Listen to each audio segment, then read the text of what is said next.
And since there are 4 Gospels, then we probably should find 4 unusual but amazing features of the Easter story from those 4 Gospels.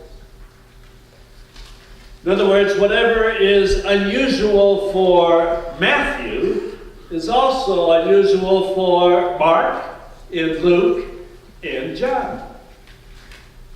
And there are 4 things that we want to look at. These are 4 unusual features of our Gospels.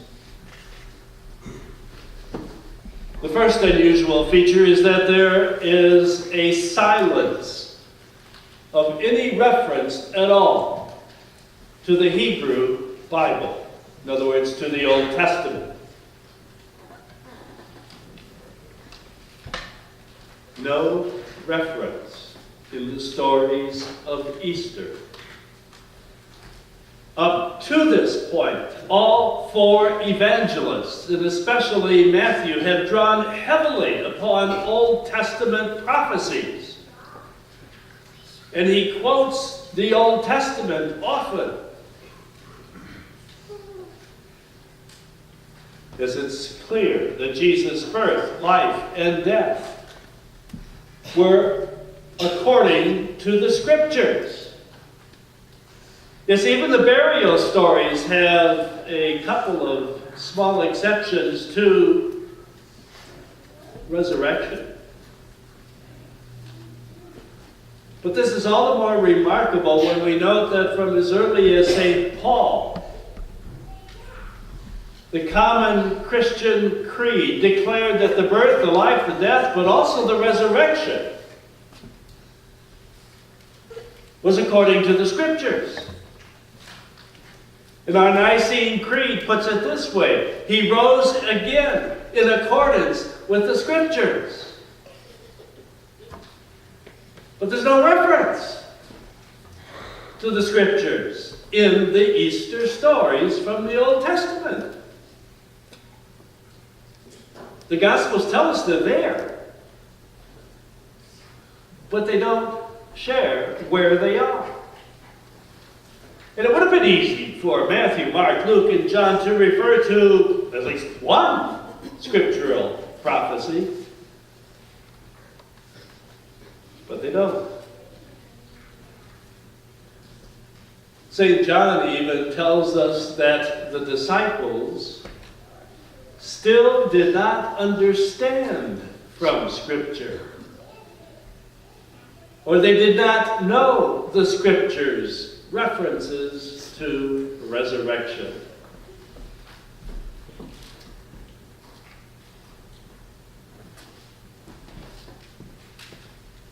Disappointedly, John doesn't then give us any specific Old Testament texts, even though he tells us that they did not know. But apparently he did at the point that he wrote his gospel. He did know the references, but he didn't share them with us in the Easter story. He could have mentioned Job. We know that phrase very well. We'll sing it later on.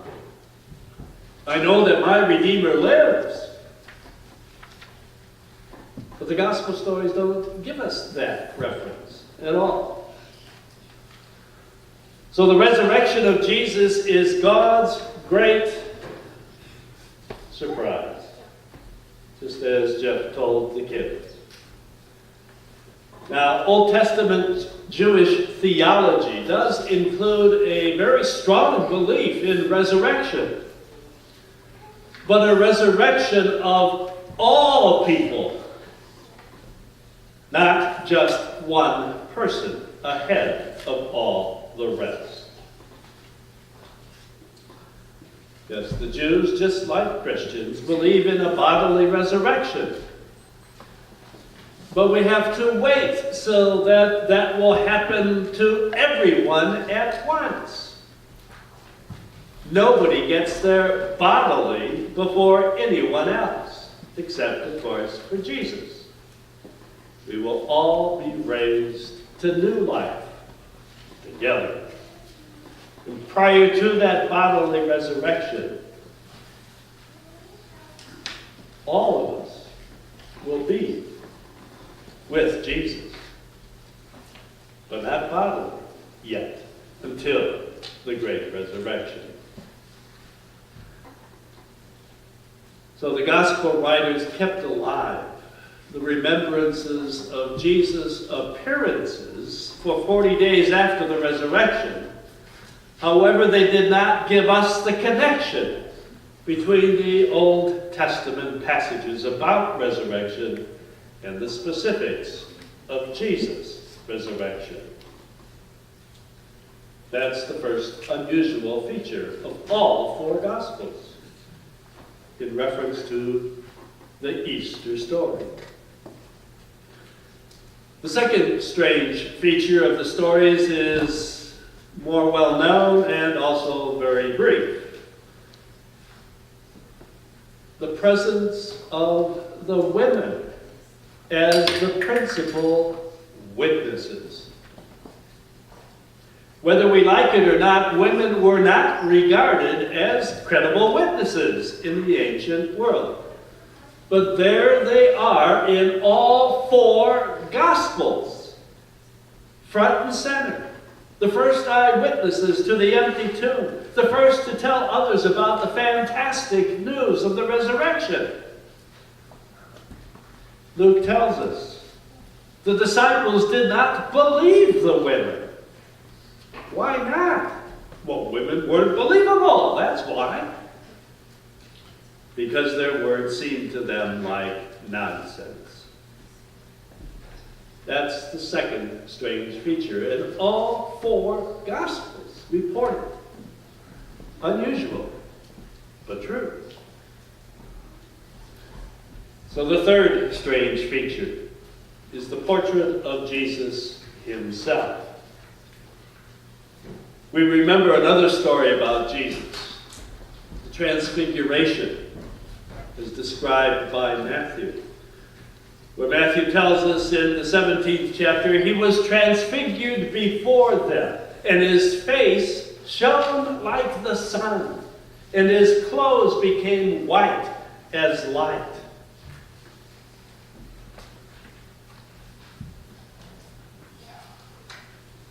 That's how the angels appeared to the women Easter Sunday morning. There was a great earthquake. An angel of the Lord descended. His appearance was like lightning, flashing, bright, and his clothing white as snow.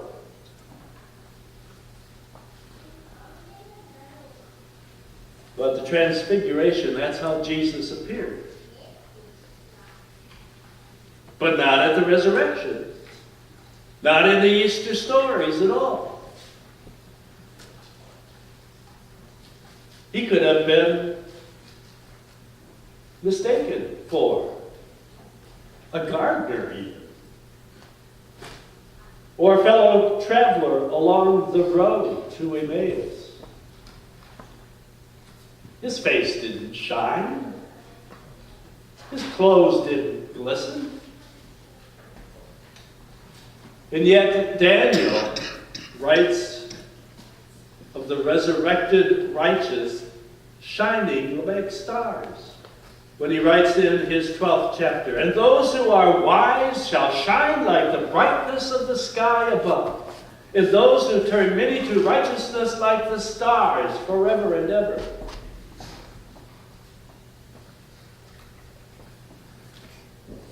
For that on Easter Day, Jesus' body is clearly a physical body. Thomas was even invited to touch the places where the nails had been, and the spear had made their marks. But just as unusual, Jesus comes and goes from that upper room without opening the door. So his body is transformed. But not his appearance. And then at the ascension, Jesus disappears from sight. And basically, we can talk about him going into God's space, that is, heaven. There's, in much Jewish thought, a thin curtain through which Jesus then would have gone.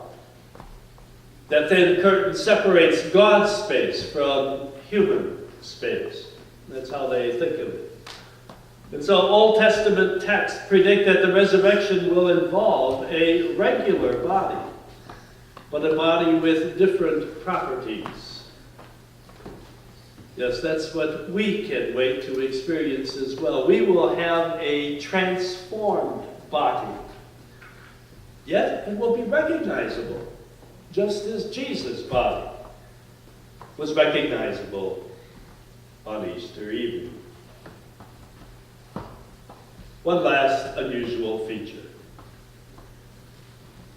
The four Gospels in the Easter story never mention our future hope.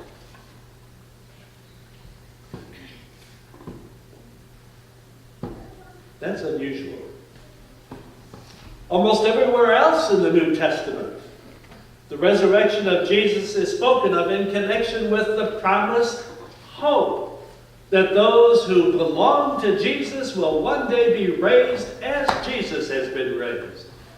And we anticipate this as a promise that is connected to our baptism, our daily dying to sin and rising to new life in remembrance of our baptism.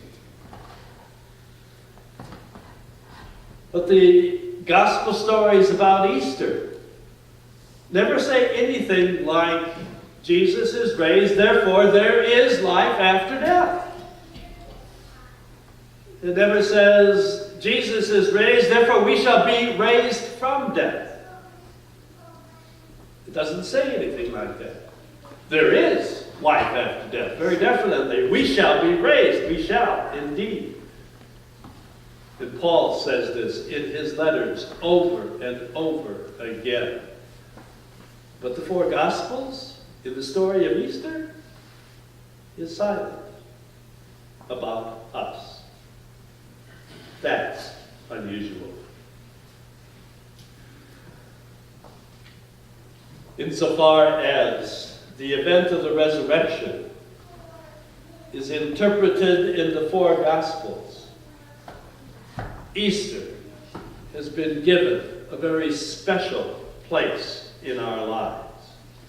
Jesus is indeed raised. He is the Messiah. Therefore, he is our Lord. And we are his followers. And we are to be the messengers announcing his lordship to the entire world so that his kingdom comes on earth as it is in heaven, as we say in the Lord's Prayer. It's as early as Paul's writings, the resurrection of Jesus is firmly linked to the final resurrection of all God's people.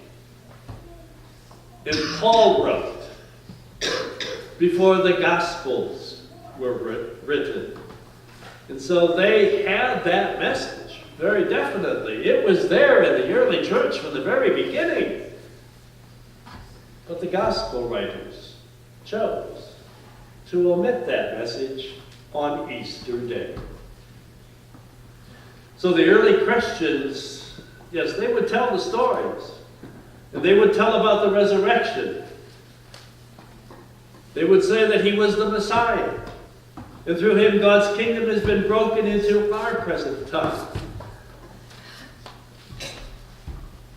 But they would not talk about specifically what that does for us.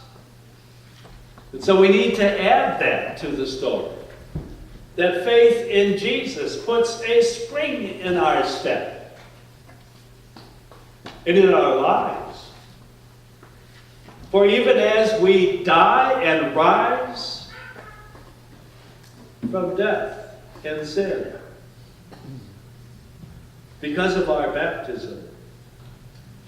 We therefore embrace and embark on a new life of promise that is filled with compassion and kindness and humility and meekness and patience and forgiveness and wisdom and love. All gifts from Jesus. In the risen Christ, we sing, we shout the wonderful words. Christ is risen. He is risen